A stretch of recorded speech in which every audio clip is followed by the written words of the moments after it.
Amen. Amen. 2 Rois chapitre 25, verset 27 à la fin, donc 30. Il est écrit: La 37e année de l'exil de Joachim, roi de Juda, le 27e jour du 12e mois, Évil-Mérodach, le roi de Babylone, releva la tête du roi de Juda Joachim et le fit sortir de prison. C'était la première année de son règne. Il lui parla avec bonté et lui donna une place supérieure à celle des autres rois retenus avec lui à Babylone. Il lui fit changer ses habits de prisonnier, et Joachim mangea à sa table tout le reste de sa vie. Le roi pourvut constamment à son entretien journalier durant tout le reste de sa vie. Amen. Amen. Le thème de ce message, c'est: il y a un temps pour toute chose. Amen. Il y a un temps pour chaque chose. Il y a un temps où Joachim, le roi, était en exil, roi de Juda à Babylone, en captivité. Et puis il y a un temps où il est revenu sur ses terres, grâce au nouveau roi qui est venu. Et on lui a changé ses vêtements. Et il a vécu en paix. Amen. C'est vrai que la vie chrétienne, elle est faite de combats, de hauts et de bas, de moments difficiles. Mais la réalité, c'est aussi que la vie chrétienne, il n'y a pas que ça. Il n'y a pas que ça. Il y a aussi des temps de paix. Amen. Amen. Il y a aussi des temps de joie. Il y a des temps où on ne vit pas les attaques. Du moins, il peut toujours en avoir, mais on ne les sent plus.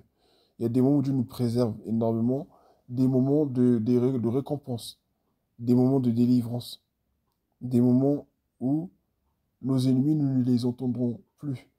Il va peut-être avoir d'autres moments difficiles plus tard. Mais la vie chrétienne, comme la vie en elle-même, c'est un... Je ne sais pas comment expliquer. Il y a un éternel recommencement. C'est un système. Il ne peut pas avoir toujours que du bon, comme il ne peut pas avoir toujours du mauvais. Il y aura du mauvais, après il y aura du bon. Après qu'il y ait le bon, il y aura du mauvais. Après qu'il y ait du mauvais, il y aura encore du bon. Donc la vie chrétienne, c'est comme ça. Et il faut vraiment qu'on soit prêt à cela. C'est vrai que quand il y a beaucoup de malheur, ou quand on a vécu une situation difficile beaucoup trop longtemps, on a tendance à s'y habituer. Et au final, on s'y fait au point où ça devient une norme pour nous. Ça devient ça la vraie vie. Et on n'ose plus imaginer autre chose. Parce que c'est ce qui semble être normal. Et on se dit, bah, certainement, jusqu'à la fin de ma vie, ça va être comme ça. Donc on ne prie même plus pour que le contraire arrive. On ne prie même plus pour que ça change. C'est pas qu'on n'a plus foi en Dieu. C'est même plus... Ça, là, c'est un stade qui dépasse même le désespoir. C'est même pas le désespoir, mais c'est que on s'est habitué, en fait, à vivre comme ça. Donc au final, on s'est dit que c'est normal. C'est comme un enfant qui a grandi sans son père, qui a toujours vécu qu'avec sa mère, ou un enfant qui a grandi sans sa mère.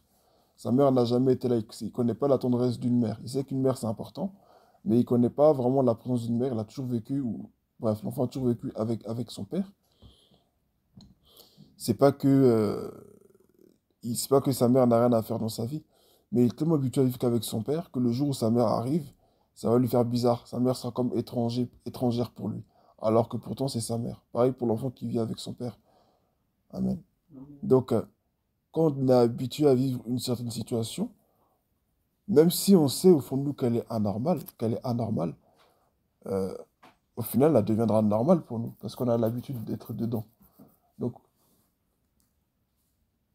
je voudrais dire à quelqu'un ce matin que tout a une fin, Amen. et rien n'est éternel. Si la vie en elle-même n'est pas éternelle, c'est que tout ce qui la compose n'est pas éternel non plus.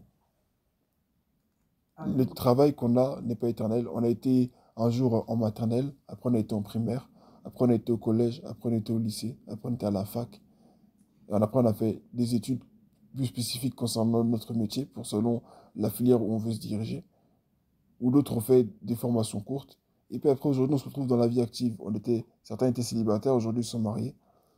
Et encore une fois, encore un certain recommencement, parce que certains ils ont été mariés, ils ont des enfants, ils ont été mariés, mais après, arrivé à un certain âge, l'un des deux conjoints est parti, ils se sont encore retrouvés célibataires, les enfants sont partis loin, et ils se retrouvent encore seuls, comme au début, comme avant d'être mariés. Jusque-là, ils n'ont plus leurs parents, et ils n'ont plus leur femme, ou ils n'ont plus leur mari. Donc la vie, c'est comme ça.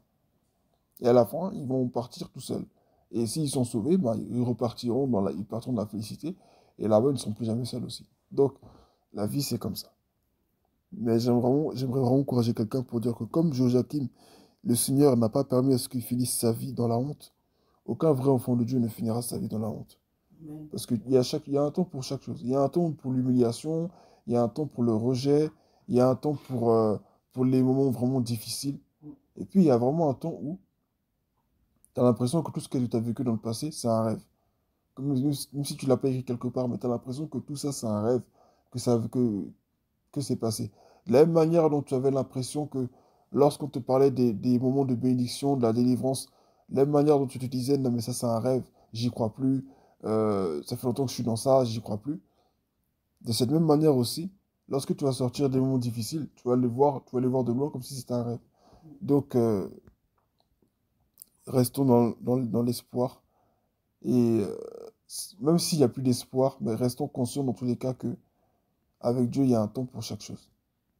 Il y a vraiment un temps pour chaque chose. Et ce qui m'a marqué dans ce passage, c'est quand il est écrit au verset 29. Il lui fit changer ses habits de prisonnier, et Joachim mangea à sa table tout le reste de sa vie. Joseph a changé de vêtements de prisonnier. Amen. Jésus a changé de corps juste homme, de juste humain, pour avoir ce corps glorieux de quand il est ressuscité. Amen. Tout le monde change. Lorsque Pierre a vu Jésus sur la rive, alors qu'il était sur le bateau, la Bible dit qu'il a jeté son manteau, il s'est mis carrément nu pour rejoindre Jésus. Donc, il faut que nous sachions que il y a toujours un temps de changement qui vient dans la vie d'un être humain. Toujours. Que ce soit en positif ou en négatif. Ici, c'est en positif, donc c'est de ça dont je parlais. Il y a un temps pour toute chose. Il y a un temps pour chaque chose. Que le nom du Seigneur soit béni.